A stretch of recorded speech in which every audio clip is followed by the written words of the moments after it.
ग्राम तिलौसा, बबेरू तहसील, बांदा जिले की बदहाली पर आपकी चिंता जायज है और ये स्थिति वाकई खेदजनक है। आपके द्वारा बताई गई समस्याएं, जिनमें पानी निकासी के लिए नाली का न होना, रास्तों में खड़ंजा का अभाव और कुल मिलाकर ग्राम विकास की कमी शामिल है, गंभीर है। आपने जिस तरह से ग्राम प्रधान पर भ्रष्टाचार और पद का दुरुपयोग करने का आरोप लगाया है, वो भी एक महत्वपूर्ण मुद्दा है।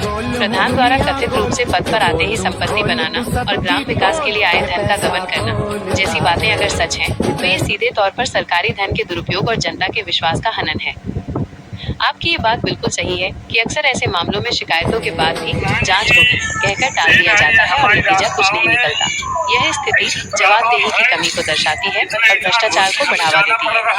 आपने गांव के लोगों की भी जिम्मेदारी पर जो बात कही है, वो भी गौर करने लायक है। सही व्यक्ति का चुनाव न करना भी कहीं न कहीं इन समस्याओं को बढ़ावा देता है। जब तक जनता जागरूक होकर सही और ईमानदार प्रतिनिधियों का चुनाव नहीं करेगी, तब तक ऐसी स्थिति बनी रह सकती है।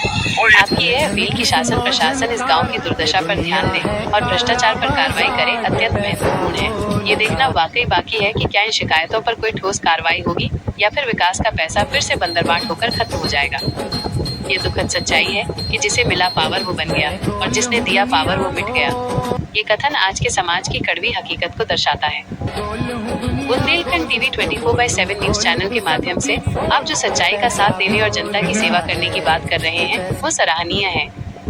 ऐसे मुद्दों को उजागर करना और गरीबों को उनका हक दिलाने का प्रयास करना पत्रकारिता का महत्वपूर्ण हिस्सा है। हमें उम्मीद है कि आपकी इस आवाज को सुना जाएगा और तिलौसा गांव में विकास के लिए आवश्यक कदम उठाए